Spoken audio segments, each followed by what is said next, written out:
Hello guys, welcome back to my channel Unique Code Solution. My name is Vimal and today I will create 16th video on Laravel series. तो चलिए guys शुरू करते हैं। तो guys अभी तक जो हमने देखा है कि डेटाबेस माइग्रेशन कैसे क्रिएट कर सकते हैं, राउट कैसे क्रिएट करते हैं, कंट्रोलर कैसे क्रिएट करते हैं और क्रड कैसे करते हैं। तो आज मैं अभी तक के सभी वीडियोस के रिवीजन करने वाला हूँ। अभी तक 1 से लेके 15 तक जितने भी वीडियो बनाए हैं, सबका रिवीजन करने वाला हूँ। ठीक है, तो चलिए गाइस शुरू करते हैं। सबसे पहले तो हम प्रोजेक्ट क्रिएट कर लेते हैं। तो यहाँ पे प्रोजेक्ट क्रिएट का कमांड ले लेते हैं। कहाँ से? डॉक्यूमेंटेशन में से। तो यहाँ पे मैं सर्च करता हूँ लारावेल डॉक्यूमेंटेशन। जैसे कि मैंने बोला था लारावेल 10 अपडेटेड वर्जन है 10.x। ठीक है, तो ये हो गया हमारा डॉक्यूमेंटेशन। यहाँ पे कंपोजर क्रिएट करके लारावेल क्रिएट कमांड का लारावेल प्रोजेक्ट क्रिएट का कमांड होगा। ये रहा कमांड, हम यहाँ से क्रिएट कर लेते हैं। अब जिस जगह पे हमें जाना है वहाँ पे चले जाते हैं। कि जैसे कि मुझे ई ड्राइव में जाना है, यहाँ पे हमने लारावेल डेमो करके बनाया था। ठीक है, अब एक काम करता हूँ, इसको मैं रीनेम कर देता हूँ डेमो 1। अब मैं यहाँ पे नया लारावेल डेमो क्रिएट करूँगा। एक कमांड पेस्ट कर दिया। मैं क्रिएट करूँगा लारावेल डेमो, एंटर कर दिया है। तो गाइस देख सकते हैं कि हमारा प्रोजेक्ट क्रिएट होता जा रहा है।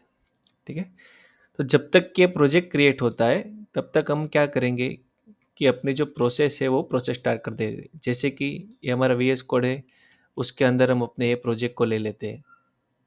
ये मेरा जो प्रोजेक्ट है उसको उठा के कहाँ पे ले लेंगे? वीएस कोड के अंदर, यहाँ पे। ये आ गया हमारा प्रोजेक्ट। चलिए गाइस, तो ये यहाँ पे प्रोसेस होता रहेगा। तब तक हम क्या करते हैं कि ENV सेटअप करते हैं। जब भी हम कोई नया प्रोजेक्ट लाते हैं, नया प्रोजेक्ट स्टार्ट करते हैं, इंस्टॉल करते हैं, तो हमें क्या करना रहेगा? ENV सेटअप करना रहेगा। ENV कंप्लीट सेटअप ही रहता है। हमें सिर्फ यहाँ पे डेटाबेस का नेम लिखना है। यहाँ पे मैं लिख देता हूँ लारावेल डेमो। ठीक है, सेव कर लेता हूँ। और जैसे कि गाइस देखा था हमने पहले कि हमने लारावेल डेमो ऑलरेडी बनाया हुआ है। ठीक है, ये हमने लारावेल डेमो ऑलरेडी बनाया हुआ है। तो मैं क्या करूँगा, उसका नेम चेंज कर दूंगा। लारावेल डेमो, यहाँ से ऑपरेशन के अंदर, अच्छा रीनेम डेटाबेस ही है, यहाँ पे लिख देता हूँ लारावेल डेमो अंडरस्कोर 1। इसको मैंने कर दिया रीनेम। अब मैं क्या करूँगा, एक और नया डेटाबेस क्रिएट कर लेता हूँ। पर पहले प्रोसेस कंप्लीट कर लेते हैं। अपडेट कॉलम, ठीक है चलिए रहने देते हैं। अब मैं क्या करूँगा, ये पूरा डेटाबेस ही डिलीट कर दूंगा। नए सिरे से हम क्रिएट, ओके, यहाँ पे लारावेल डेमो हो गया है। अब हम नया वापस से लारावेल डेमो करके डेटाबेस बनाते हैं। ये डेटाबेस हो गया हमारा क्रिएट, ENV सेटअप हो गई है और यहाँ पे हमारा प्रोजेक्ट भी इंस्टॉल हो चुका है। ठीक है गाइज, तो अब मैं इसको क्लोज कर देता हूँ। वापस से VS कोड में आके यहाँ पे PHP आर्टिसन सर्व का कमांड रन करता हूँ। ठीक है, तो ये हो गया हमारा प्रोजेक्ट रन। तो गाइज ये हो गया हमारा प्रोजेक्ट रन। ठीक है, तो चलिए गाइज, अभी हमारा प्रोजेक्ट इंस्टॉल हो चुका है। अब हम क्या करेंगे, माइग्रेशन की ओर चलते हैं। जैसे कि मैंने बोला था कि यूज़र्स के टेबल जो है, यूज़र्स का टेबल है, उसका माइग्रेशन ऑलरेडी दिया हुआ होता है। पर इसमें नेम, ईमेल और पासवर्ड तीन ही फील्ड है। क्रिएटेड एट, अपडेटेड एट यहाँ से आएगी। ठीक है, तो मैं क्या करूँगा, यहाँ से 2-3 फील्ड और ऐड कर लेता हूँ। अब हमें यूनिक नहीं चाहिए। यहाँ से नेम आ गया, यूज़र नेम लिख देते हैं। यूज़र नेम रिक्वायर्ड लिखते हैं, नेम जो है उसको नलेबल ले लेते हैं, नलेबल। ठीक है, ईमेल आ गया, पासवर्ड आ गया। जेंडर लेना है, तो जेंडर के लिए हमें क्या लेना पड़ेगा? इनम, सॉरी स्पेलिंग मिस्टेक है, इनम, इनम जेंडर और उसकी वैल्यूज यहाँ पे देनी रहेगी। वैल्यू क्या रहेगी? Male female. और एक फील्ड ले लेते हैं मोबाइल नंबर। मोबाइल नंबर के लिए क्या आएगा? Big integer, big integer. सिर्फ हम इस तरह को ऐसा ही लिख देते, फोन ऐसा लिख देते हैं, इसमें फोन की वैल्यू आएगी जो कि नलेबल होगी, नलेबल रख देते हैं। एक फील्ड स्टेटस के लिए लेता हूँ कि जो यूजर से, सॉरी यहाँ पे बुलियन ले लेता हूँ, फील्ड का नेम दे देता हूँ स्टेटस और डिफॉल्ट रखता हूँ मैं 1। डिफॉल्ट वैल्यू क्या रहेगी उसकी? 1। मतलब कि यूजर का जो स्टेटस है डिफॉल्ट 1 रहेगा। और 1 मतलब क्या और 0 मतलब क्या? तो उसको हम यहाँ पे कमेंट आउट कर सकते हैं। कमेंट कि जब 0 मिलेगा तब उसका मतलब होगा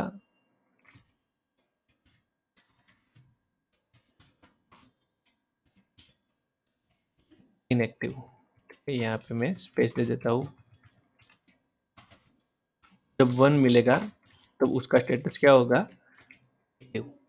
ठीक, तो इतनी फील्ड मैंने ले लिए। तो चलिए गाइज, अब हम माइग्रेशन को रन करते हैं। वापिस से मैं टर्मिनल ऑन कर लेता हूँ। ये हो गई हमारी टर्मिनल ऑन। नई टर्मिनल लेता हूँ। माइग्रेशन रन का कमांड क्या आएगा? php artisan migrate। मैं एंटर हिट करता हूँ तो गाइज देख सकते हैं हमारा माइग्रेशन रन हो चुका है। और अब यहाँ पे देखेंगे तो हमारा टेबल, सब टेबल्स तैयार हो गए। तो देखिए गाइज, यूजर्स के टेबल में जो जो फील्ड हमने ली थी वो आ गई है, जैसे कि जेंडर, फोन या स्टेटस। 0 होगा तो इनएक्टिव, 1 होगा तो एक्टिव। स्ट्रक्चर पे चले जाते हैं। स्ट्रक्चर में क्या मिलेगा कि जो जो हमने डेटा टाइप्स लिए वो भी दिखेंगे। डिफ़ॉल्ट होगा तो डिफ़ॉल्ट भी दिखेगा, जैसे कि यहाँ पे मैंने डिफ़ॉल्ट 1 लिया हुआ था। ठीक है, चलिए गाइस, तो ये हो गया हमारा डेटाबेस। मैं आपको अब इसको क्लियर कर देता हूँ। टर्मिनल क्लोज कर देता हूँ। ये टर्मिनल में स्टार्ट रखनी पड़ेगी क्योंकि हमारा प्रोजेक्ट सर्व हो चुका है यहाँ पे। अगर मैं इसको क्लोज कर दूंगा तो क्या होगा कि प्रोजेक्ट बंद हो जाएगा। यहाँ से एक क्लोज कर देता हूँ। चलिए गाइस, अब चले जाते हैं हमारे वेब डॉट पी में। कंट्रोल पी करके आप कोई भी फाइल यहाँ से सर्च कर सकते हो। सर्च फाइल बाय नेम, तो मेरी फाइल का नेम है वेब डॉट पी। तो हमारी वेब डॉट पी कहाँ आती है? ये हमारी रूट डायरेक्टरी है, लारावेल डेमो। रूट डायरेक्टरी के अंदर राउट्स है, राउट्स के अंदर वेब डॉट पी है। तो ये वेब डॉट पी के अंदर हम अपने सभी राउट्स यहाँ पे देते हैं। ठीक है, चलिए, तो अब मैं क्या करूँगा, अब मैं क्रड ऑपरेशन करने वाला हूँ। तो जबकि हमें मालूम है हमें क्रड करना है, तो एक तो हम क्या कर सकते हैं कि रिसोर्स कंट्रोलर यूज़ कर सकते हैं। ठीक है, तो रिसोर्स कंट्रोलर में बाद में देखूंगा जब हम मॉडल से डेटा को इंसर्ट करेंगे। अभी के लिए जो हमने प्रीवियस वीडियोस में देखा है कि राउट्स को किस तरह से क्रिएट करते हैं, ग्रुप राउट कैसे करते हैं, ठीक है, तो ग्रुप राउट के हिसाब से चलते हैं। तो जैसे कि मैंने बोला, और हमें मालूम है कि हमें हमें क्रड ऑपरेशन परफॉर्म करना है।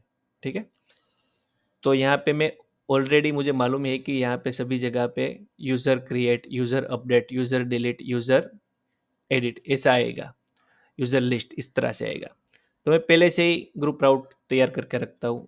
तो चलिए ग्रुप राउट तैयार कर लेते हैं। राउट मुझे यहाँ पे चाहिए प्रीफिक्स, लिख देता हूँ प्रीफिक्स। प्रीफिक्स अब मैं यूज़र का क्रड करने वाला हूँ, तो मैं यहाँ पे यूज़र स्लैश इस तरह से लिखूंगा। ठीक है, ये हो गया हमारा राउट। अब इसको ग्रुप वाइज कर देते हैं। राउट ग्रुप, ग्रुप होगा, उसके अंदर एक फंक्शन कॉल होगा। फंक्शन का हमें नाम नहीं देना है, सिर्फ ऐसा लिखना है कि फंक्शन कॉल होगा। तो ये हो गया हमारा फंक्शन कॉल। अब ये जो परफॉर्मेंस हम करने वाले हैं, तो ये सब परफॉर्म कहाँ पे होगा? जो हम अपना बैकएंड का कोड करेंगे कहाँ पे करेंगे? कंट्रोलर के अंदर। ठीक है, तो वापिस से टर्मिनल ऑन करता हूँ, एक कंट्रोलर क्रिएट कर लेता हूँ। कंट्रोलर क्रिएट का कमांड क्या आएगा? php artisan make controller. Controller का नाम है हमारा यूजर। User controller. ठीक है, एंटर हिट करता हूँ तो ये हो गया हमारा कंट्रोलर क्रिएट। वापस से इसको क्लोज कर देता हूँ। चलिए गाइस, तो अब ये कंट्रोलर जो हमारा क्रिएट हुआ है वो कहाँ पे क्रिएट होगा? तो जैसे कि हमने पहले देखा था कि ऐप के अंदर HTTP, उसके अंदर कंट्रोलर्स, उसके अंदर यूजर कंट्रोलर। ये हो गया हमारा कंट्रोलर तैयार। ठीक है, ये सिंपल कंट्रोलर है। रिसोर्स कंट्रोलर भी हमने नहीं बनाया है, इन्वोक कंट्रोलर भी नहीं बनाया है, हमें सिर्फ सिंपल कंट्रोलर बनाया है जो कि बाय डिफ़ॉल्ट ब्लैंक रहेगा। अब हमें क्या करना है? अब हमें हमारा CRUD परफॉर्म करना है, तो हम क्या करेंगे? स्टेप बाय स्टेप से भी राउट बना लेते हैं, उसके बाद फंक्शन बनाएंगे, उसके बाद हमारा CRUD परफॉर्म करेंगे। ठीक है, चलिए देख लेते हैं। तो हमारा राउट का नाम क्या रहेगा? पहले तो राउट गेट मेथड से परफॉर्म करेंगे, तो राउट गेट। अब हमारा यूआरएल आएगा। हमारा यूआरएल है user/list। पहले हम लिस्ट देखेंगे। ठीक है, पर लिस्ट हमने अभी तक कोई यूजर क्रिएट नहीं किया है। ठीक है, तो लिस्ट का राउट अभी देने से कोई मतलब नहीं है, तो मैं क्या करूँगा? यूजर क्रिएट करूँगा। ठीक है, पहले यूजर क्रिएट करेंगे, पर अब जबकि हमने यहाँ पे यूजर लिख लिया है, प्रीफिक्स दे दिया है, तो मैं क्या करूँगा? सिर्फ क्रिएट लिखूँगा। ठीक है, क्रिएट, वो ऑटोमेटिक यूजर ही क्रिएट होगा।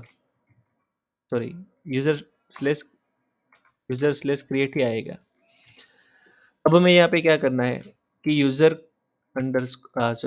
स्लेस क्रिएट का राउट में यूआरएल मिलेगा, तो क्या होना चाहिए? तो यूजर कंट्रोलर कॉल होगा। ठीक है, अब मैंने बोला था कि जब भी हमें किसी का यूज करना हो तो हमें यहाँ पे उसका पाथ देना रहेगा, उसको बताना रहेगा कि मुझे इस चीज़ की ज़रूरत है, यूज़ करना रहेगा। ठीक है, और जैसे कि मैंने बताया था कि मेरे में एक्सटेंशन इंस्टॉल है, तो मेरे में ऑटोमेटिक हो जाएगा। जब भी मैं एंटर हिट करूँगा तो ऑटोमेटिक यहाँ पे यूज़ हो जाएगा। तो देखिए गाइस, एंटर हिट करता हूँ, हो गया एंटर हिट। देख सकते हैं यहाँ पे ऑटोमेटिक यूज़र कंट्रोलर आ गया कि भाई बंदे को यूज़ करना है यूज़र कंट्रोलर। तो यूज़र कंट्रोलर कोलन क्लास घुमा करके यहाँ पे हमें देना है कि जब भी ये यूआरएल हिट होगी user/create, तब कौन सा फंक्शन कॉल करना है? यूजर कंट्रोलर के अंदर क्रिएट का फंक्शन कॉल करना है। ठीक है गाइस, तो चलिए शुरू करते हैं। तो अब मैं क्या करूँगा? पहले क्रिएट का फंक्शन बना लूँगा। तो यहाँ पे कोई क्रिएट का फंक्शन नहीं है, पब्लिक फंक्शन बनाते हैं, पब्लिक फंक्शन क्रिएट। ये हो गया हमारा फंक्शन, ये हमारा फंक्शन बन चुका है। सेम चीज़ यहाँ पे करूँगा। क्रिएट के बाद मैं लिस्ट देखूंगा, तो यहाँ पे लिस्ट का फंक्शन, उसके बाद में अपडेट करूंगा तो अपडेट का फंक्शन, उसके बाद में डिलीट करूंगा तो डिलीट का फंक्शन। तो ये हो गया क्रिएट, ये हो गया रीड, ये हो गया अपडेट, और ये हो गया डिलीट। CRUD। तो ये हम हो गया हमारा CRUD के राउट्स। ये CRUD के राउट फिक्स है कि अभी हमें किसी पे CRUD परफॉर्म करना है तो फिक्स राउट आएंगे। ठीक है, तो चलिए आगे शुरू करते हैं। ये सब मैं फंक्शंस राउट बना लिए हैं। अब मैं क्या करूँगा? सभी के फंक्शंस बना लूँगा। तो इसको कॉपी पेस्ट कर लेता हूँ। मैं 4 फंक्शन की ज़रूरत है, क्रिएट, लिस्ट, यहाँ पे लिख देता हूँ लेट, डिलीट। ठीक है गाइस, तो ये हमारे 4 फंक्शन भी बन चुके हैं।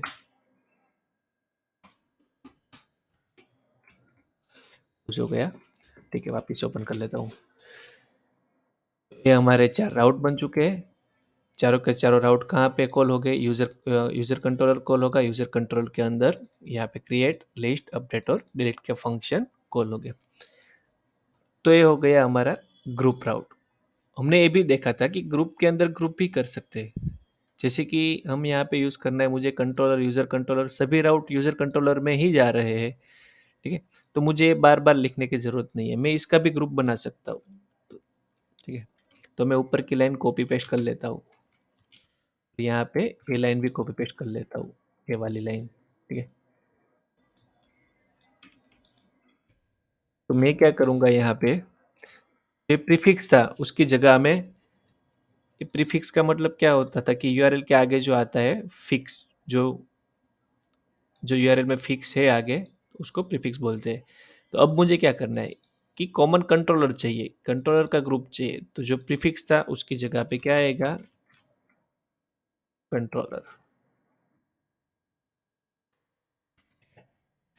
कंट्रोलर जो है यहाँ पे वो डिफाइन करना है कि user controller class, user controller class वो आएगा। इसको मैं हटा देता हूँ क्योंकि ये मेरा फोटो सजेशन आ जाता था। ठीक है, जो यहाँ पे प्रीफिक्स यूजर स्लेस था, अब यहाँ पे क्या आ जाएगा, यूजर कंट्रोलर, सॉरी कंट्रोलर, उसके अंदर जो भी कंट्रोल है उसका क्लास। तो अब यहाँ पे भी हमने इस तरह से यूज़ किया हुआ है। तो अब मुझे क्या करना रहेगा, इस सब की ज़रूरत अब नहीं रहेगी। तो मैंने हटा दिया।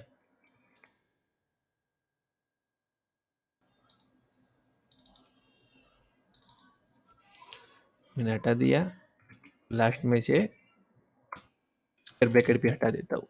तो ये सिंपली हमारे शॉर्टकट राउट्स हो चुके हैं कि जब भी यूआरएल में प्रीफिक्स यूजर स्लैश मिलेगा तो ऑटोमेटिकली यहाँ पे आ जाएगा। यहाँ पे आ गया, फिर देखेगा कि पीछे क्या है, यूजर के पीछे सपोज लिस्ट है, तो यहाँ पे लिस्ट में आएगा।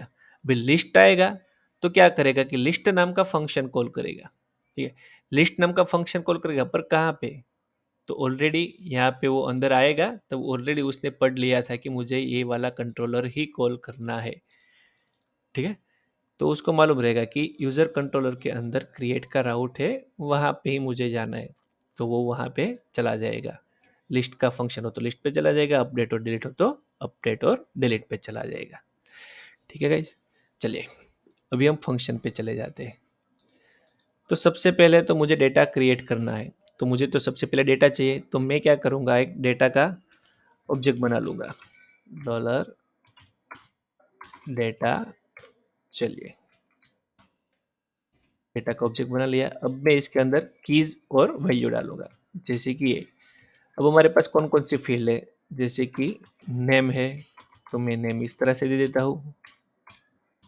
नेम हमारा हो गया टेस्ट, कोमा कर लेता हूँ, कोमा सेपरेटेड रहेगा। ये सब जो कीज एंड ए वैल्यू है, इसको कीज बोलते हैं, इसको वैल्यू बोलते हैं। ठीक है, लेफ्ट हैंड साइड जो आएगी वो कीज आएगी, राइट हैंड साइड वैल्यू आएगी।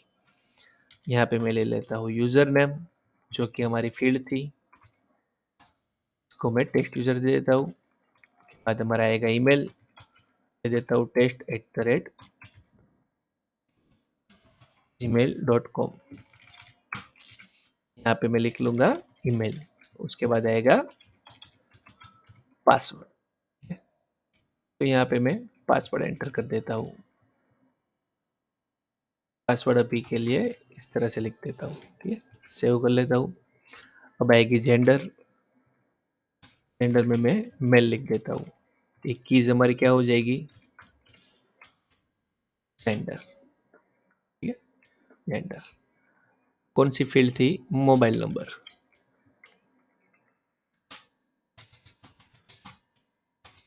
हो गया हमारा मोबाइल नंबर। इसमें हमने लिखा था फोन, हो गया हमारा स्टेटस। जबकि स्टेटस हमने लिखा था डिफ़ॉल्ट 1, तो अब मैं यहाँ पे नहीं भी डालूँगा तो भी वो डिफ़ॉल्ट 1 ही लेगा। ठीक है, तो ये हो गया हमारा डेटा। अब हमें क्वेरी रन करनी है। तो क्वेरी किस तरह से रन होगी, डीबी कॉलन कॉलन, टेबल का नाम देना है हमें, तो dB colon colon table, table का नाम रहेगा यूजर्स। अब यूजर्स के टेबल के अंदर हमें क्या करना है, तो हमें डेटा को इंसर्ट करना है। तो यहाँ पे लिखूंगा इंसर्ट डॉलर डेटा। डेटा कहाँ से आएगा, कि डेटा यहाँ से आएगा।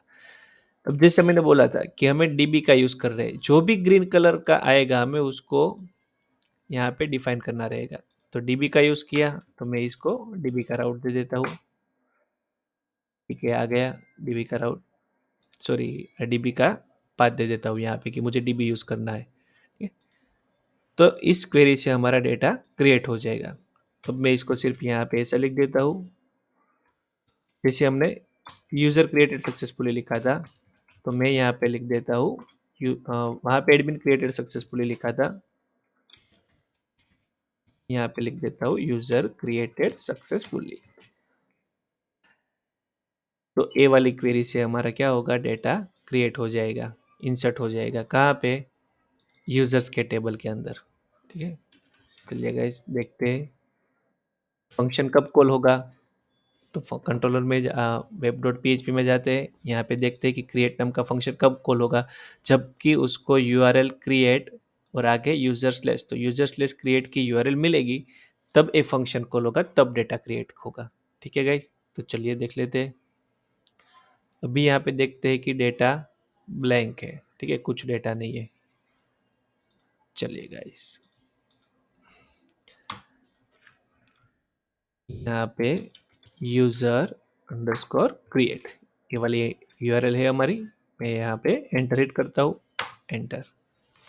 तो देखिए गाइस, मैसेज प्रिंट हो गया, यूजर क्रिएटेड सक्सेसफुली। चलो देखते हैं कि क्रिएट हो चुका है या नहीं। तो देखो गाइस, हमारा यूजर क्रिएट हो चुका है। यहाँ पे स्टेटस की वैल्यू हमने कुछ नहीं दी थी, तो उसने बाय डिफॉल्ट कौन सी ले ली, 1 ले लिए। ठीक है, चलिए गाइस, अब वापस से एक दूसरा डेटा एंटर करता हूँ। इसको ईमेल को 2 लिख देता हूँ, टेस्ट यूजर को भी 2 लिख देता हूँ, टेस्ट को भी 2 लिख देता हूँ, मेल की जगह मेल लिख देता हूँ और इसको भी चेंज कर देता हूँ। जबकि मैंने स्टेटस फील्ड नहीं ली थी, अब मुझे लेनी है तो मैं ले भी सकता हूँ, ऐसा नहीं है। अब मैंने जबकि 0 ले ली है, तो जब भी हमें यूआरएल हिट करेंगे तो हमें 0 मिल जाएगी स्टेटस की वैल्यू। चलिए मैं एंटर करता हूँ, enter, data created successfully, user created successfully. इससे जाके रिफ्रेश करता हूँ।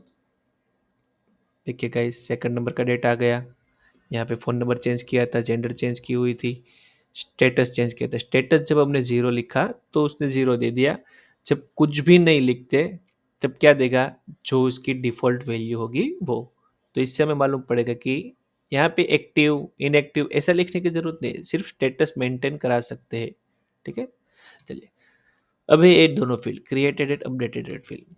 तो हम क्या करेंगे कि अभी के लिए created at, updated at field भी ले लेते हैं। क्रिएटेड एट, क्रिएटेड एट में नाउ ले लेंगे। नाउ का क्या मतलब होगा कि अभी जो टाइम है वो। यहाँ पे मैं लिख देता हूँ अपडेटेड एट। ठीक है, अब फिर से जाके यहाँ पे एरर आएगा क्योंकि मैंने ईमेल यूनिक ली हुई है। और मैं क्या करता हूँ अभी, ये सब चीज़ें चेंज कर देता हूँ। यहाँ पे जाके वापस से यूआरएल हिट करता हूँ, एंटर। यूजर क्रिएटेड सक्सेसफुली, देख लेते हैं, रिफ्रेश। देखो guys, created at, updated at field आ चुकी है। ठीक है, जो भी का टाइम है वो दिखाएगा। ठीक है, चलिए गाइस, ये हो गया हमारा क्रिएट। अब हम देखते हैं लिस्ट कि जो भी डेटा मैंने क्रिएट किया है वो दिख रहा है या नहीं। तो मैं क्या करूँगा, लिस्ट की क्वेरी लिखूँगा, db colon colon table. Table का नाम क्या रहेगा, यूजर। तो ये जो इतना है db colon colon table user, तो गाइज ये सब भी में सेम आएगा, सिर्फ टेबल का नेम चेंज होगा। ठीक है, ये कॉमन चीज़ है। उसके बाद हमारा लॉजिक शुरू होता है, हमारी क्वेरी स्टार्ट होती है। अब मुझे क्या करना है, डेटा गेट करना है, तो मुझे सिर्फ यहाँ पे इतना ही लिखना पड़ेगा, गेट। ये मुझे डेटा तो मिल गया, पर दिखाऊंगा कैसे, तो मैं क्या करता हूँ, ये पूरी क्वेरी को यूजर्स करके एक वेरिएबल है उसमें स्टोर कर लेता हूँ। तो जब भी हमें वेरिएबल यूज करना हो तो आगे डॉलर का सिंबल लिखना पड़ेगा, जो पीएचपी में भी लिखते थे, लारावेल में भी सेम रहेगा। अब मैं क्या करूँगा, मैं यूजर को प्रिंट करवाता हूँ, users.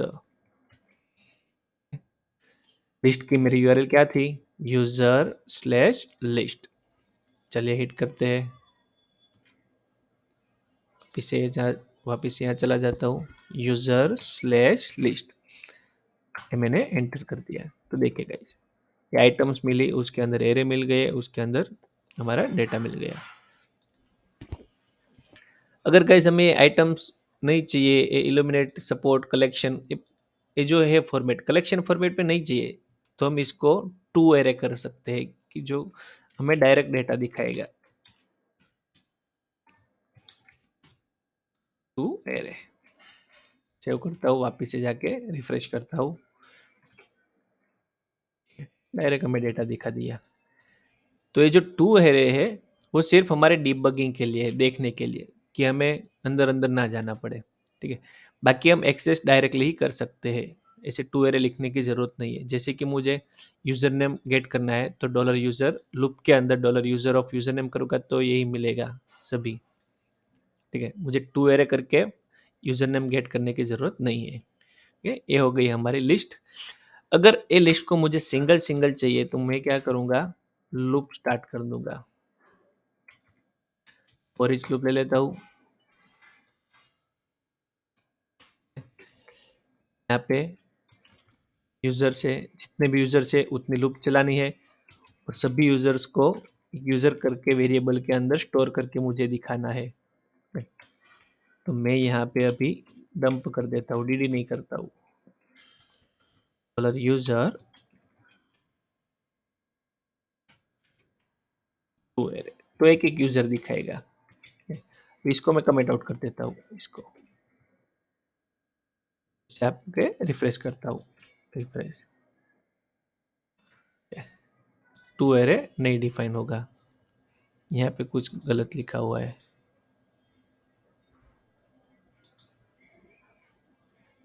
Dollar user of to array, चलिए इसको मैं हटा देता हूँ, इसे रिफ्रेश करता हूँ, तो देखिए गाइस हमें यूज़र मिल चुके हैं सिंगल सिंगल, ठीक है।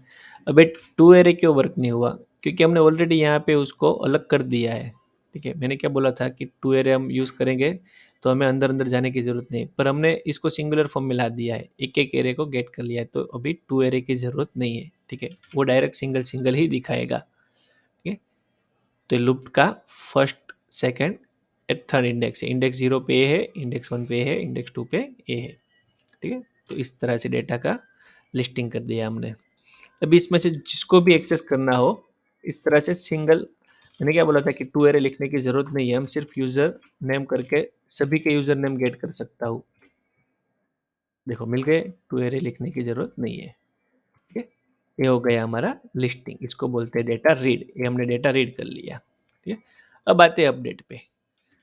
तो जैसे कि मैंने बोला था कि क्रिएट और अपडेट दोनों सेम ही होते हैं,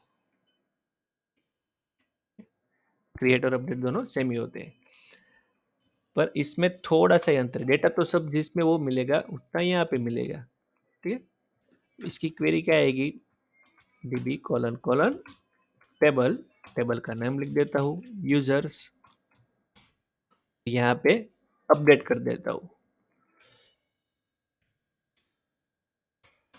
सॉरी स्पेलिंग मिस्टेक है, अपडेट डॉलर डेटा, दोनों की क्वेरी सेम ही है। यहाँ पे क्या आया था, इंसर्ट डॉलर डेटा, यहाँ पे आएगा अपडेट डॉलर डेटा। पर इंसर्ट तो करना था क्योंकि वो नया क्रिएट हो रहा था, तो हमें कुछ भी डिफाइन करने की या मेंशन करने की ज़रूरत नहीं थी, हमने सिर्फ बोला क्रिएट कर दे, उसने क्रिएट कर दिया। पर यहाँ पे अपडेट करना है, ठीक है। अपडेट करने में हमें उसको बताना पड़ेगा कि मेरे पास ये सारे डेटा है, उसमें से मैं कौन सा वाला डेटा अपडेट करना चाहता हूँ, या एक सिंगल डेटा अपडेट करना है, या दो डेटा अपडेट करना है, या सारे के सारे डेटा को अपडेट करना है, ठीक है। वो मैं उसको बताना हमें क्लियर करना रहेगा। तो चलिए पहले सिंगल डेटा से क्रिएट करते हैं।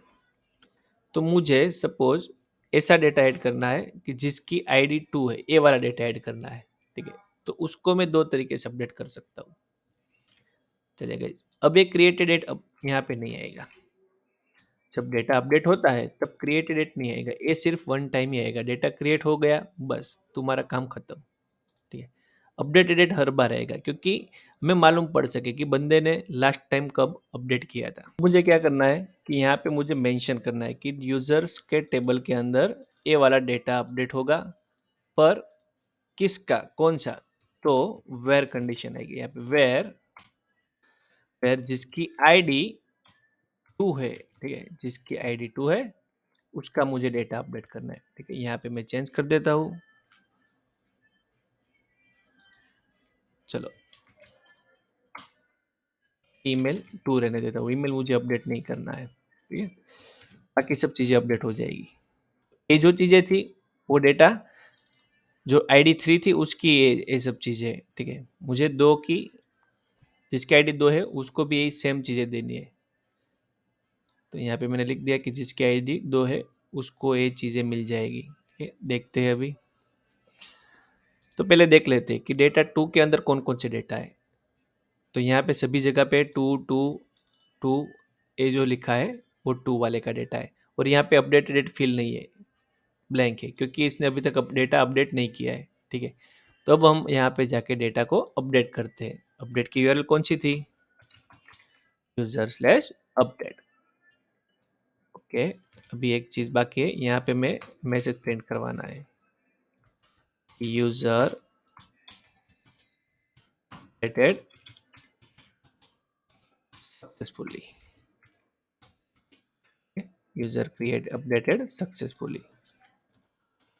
चलिए सेव कर लेता हूँ, यूआरएल हिट करता हूँ, ये हो गई हमारी URL hit, user updated successfully. यहाँ देख सकते हैं सभी जगह पे, यहाँ पे 2 था, इस ये तो 2 ही रहेगा क्योंकि ईमेल को हमने चेंज नहीं किया था, और एक अपडेटेड फील्ड ऐड हो जाएगी। तो मैं रिफ्रेश करता हूँ, तो देखिएगा है डेटा अपडेट हो चुका है, अपडेटेड फील्ड आ गई, ठीक है। ये हो गया सिंगल डेटा अपडेट। अब मुझे क्या करना है? मुझे ऐसा करना है कि मल्टीपल डेटा अपडेट करना है। मल्टीपल डेटा किस तरह से कि जिसका नेम जो है वो टेस्ट 3 है उसको भी अपडेट कर सकते हो, जिसका यूज़र नेम ए है उसको अपडेट कर सकते हो, या फिर जिसका पासवर्ड ए है उसको अपडेट कर सकते हो, या फिर जिसकी जेंडर फीमेल है उसको अपडेट कर सकते हो, या फिर जिसका फ़ोन नंबर है उसको भी अपडेट कर सकते हो। तो ये चीज़ें क्या है, मल्टीपल है, सिंगुलर नहीं है। जैसे कि ये यूनिक है, ये यूनिक रहेगा ईमेल, ये आईडी यूनिक है, तो यूनिक आईडी और यूनिक ईमेल से जब कोई यूनिक चीज़ से हम डेटा अपडेट करें तो सिंगल डेटा अपडेट होगा। मल्टीपल अपडेट करना है तो जैसे कि स्टेटस फील्ड है, ठीक है। तो अब हमें क्या करेंगे कि जिसका स्टेटस 0 है उसको मुझे अपडेट करना है, इस तरह से लूँगा। तो चलिए यहाँ पे चेंज कर देता हूँ, जिसका स्टेटस 0 है वो डेटा अपडेट होगा।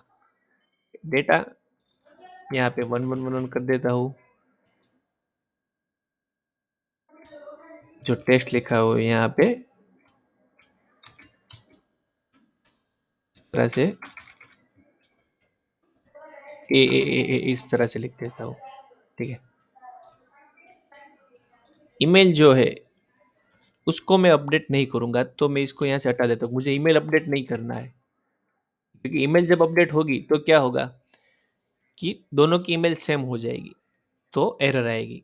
तो जो चीज़ें हमें अपडेट नहीं करनी है वो हटा भी दोगे तो कोई इश्यू नहीं है, ठीक है। उसके अलावा बाकी सारी चीज़ें अपडेट हो जाएगी।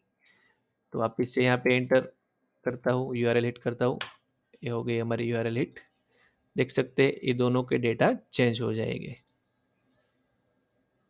ठीक है, देख सकते हैं। तो गाइज ये हो गया हमारा अपडेट। अब हम देखेंगे डिलीट।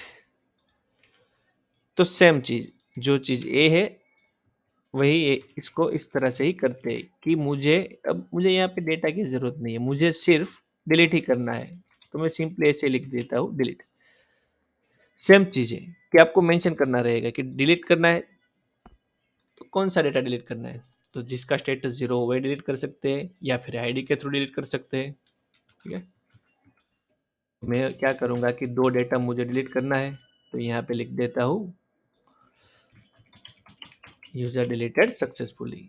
जिसका स्टेटस 0 है वो सारे डेटा डिलीट हो जाने चाहिए, ठीक है। तो वापस से जाता हूँ, यहाँ पे यूआरएल हिट करता हूँ। हमारी यूआरएल कौन सी है? डिलीट, ठीक है, डिलीट कर दी, यूजर डिलीटेड सक्सेसफुली। देखते हैं डेटा डिलीट हुआ या नहीं। तो स्टेटस 0 कौन से है? ये दोनों के स्टेटस 0, लास्ट दोनों हो गए। तो लास्ट 2 और 3 नंबर की आईडी है वो डेटा डिलीट होना चाहिए। मैं रिफ्रेश करता हूँ, तो ठीक है गाइस, देख सकते हैं कि हमारा डेटा जो है ये डिलीट हो चुका है, ठीक है। तो गाइज ये हो गया हमारा डिलीट। अब हम क्या करेंगे, अब हमने देखा था कि ब्लेड फाइल किस तरह से क्रिएट कर सकते हैं, ब्लेड फाइल में डेटा किस तरह से भेज सकते हैं। ठीक है, चलिए गाइज देख लेते हैं। अब मुझे क्या करना है एक, कि ये जो डेटा है, जो लिस्ट है, रीड है, वो मुझे ब्लेड फाइल में दिखाना है। हमने ऐसा भी देखा था कि ब्लेड फाइल में डेटा किस तरह से भेज सकते हैं। तो मैं अभी के लिए इसको हटा देता हूँ, एक फाइल क्रिएट कर लेता हूँ ब्लेड फाइल। ब्लेड का पाथ कहाँ पे रहेगा, रिसोर्सेज, उसके अंदर व्यूज, उसके अंदर ये हमारा पाथ रहेगा। अभी मैं इसको यूजर लिस्ट इस तरह से लिख देता हूँ। हमारी ब्लेड फाइल है तो उसका एक्सटेंशन क्या रहेगा, dot blade dot php। Guys ये हमारी फाइल क्रिएट हो चुकी है।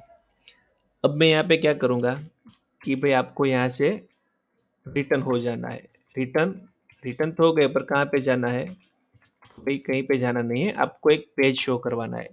पेज कौन सा है, यूजर लिस्ट, ये वाला जो पेज है उसको शो करवाना है।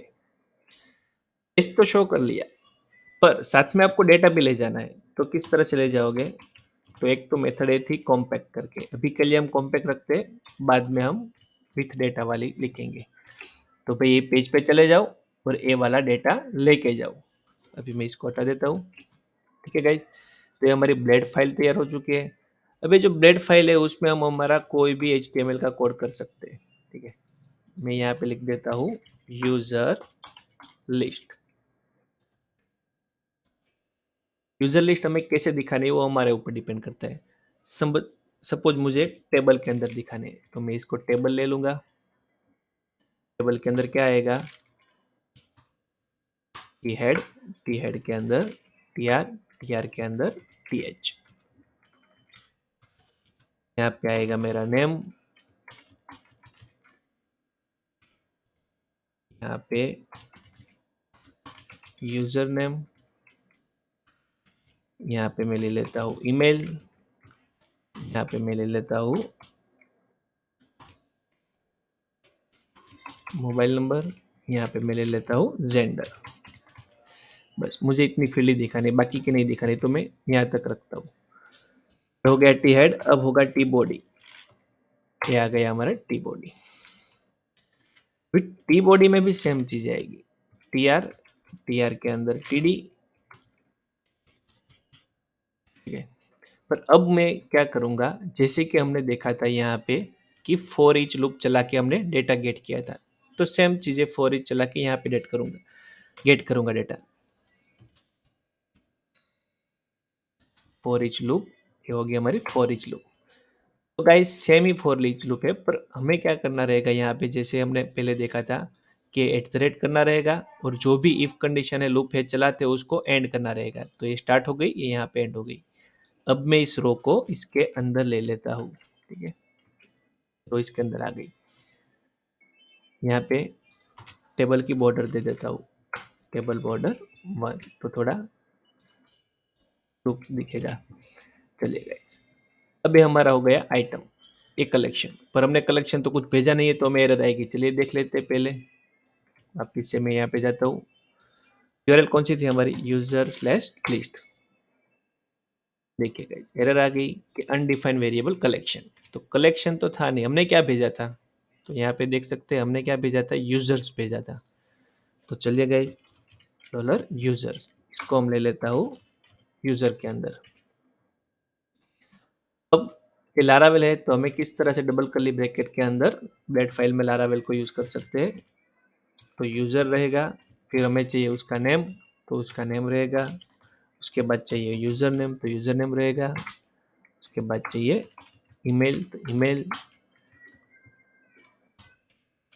फिर मोबाइल नंबर, जेंडर। इतनी चीजें चाहिए थी, तो ये मैंने लिख दी। तो हटा देता हूँ, वापिस से जाके रिफ्रेश करता हूँ, यूआरएल में एडिट कर दी। वापिस से कुछ एरर आए कि dollar mobile number does not exist. बाकी सब तो एग्जिस्ट करते हैं, पर मोबाइल नंबर एग्जिस्ट नहीं करता। ठीक है, तो सही बात है, क्योंकि हमने क्या लिखा था, डॉलर सॉरी, मैं क्या लिखा था, सिर्फ फोन लिखा था। ठीक है, वापिस से जाके रिफ्रेश करता हूँ, ये हो गया रिफ्रेश। तो देखिए गाइज, एक डेटा था तो हमें क्या मिला, एक डेटा यहाँ पे मिल गया। अगर मल्टीपल डेटा हो गए तो भी कोई बात नहीं, तो भी हमें मिल जाएंगे। तो मैं क्या करता हूँ, वापस से एक डेटा क्रिएट कर लेता हूँ। डेटा किस तरह से क्रिएट होगा, यूजर स्लेस क्रिएट में हमने ऑलरेडी बनाया हुआ है राउट, तो ये राउट में कॉल करूंगा, यूआरएल एडिट करूंगा, तो यूजर क्रिएटेड सक्सेसफुली। अब गाइज हमें यहाँ पे देखने की जरूरत नहीं है कि क्रिएट हुआ या नहीं हुआ, ठीक है, यहाँ पे डेटा क्रिएट हो चुके, पर हमें यहाँ पे देखने की जरूरत नहीं है। मैं इस यूआरएल को वापस सेट करूंगा, तो देखिए गाइज यहाँ पे ऑटोमेटिक वो डेटा आ चुका है। ठीक है गाइज, तो इस तरह से हम ब्लेड फाइल में डेटा गेट कर सकते हैं, डेटाबेस के अंदर से डेटा गेट करके ब्लेड फाइल में दिखा सकते हैं। ठीक है गाइज, तो ये हमारा आज तक का रिवीजन कंप्लीट हो चुका है। तो ठीक है गाइज, आज के लिए इतना ही। अगर आपको मेरा वीडियो पसंद आए तो प्लीज़ गाइज लाइक कीजिए, और अभी तक आपने मेरे चैनल को सब्सक्राइब नहीं किया है तो प्लीज़ सब्सक्राइब कीजिए। तब तक के लिए bye bye guys, thank you for watching.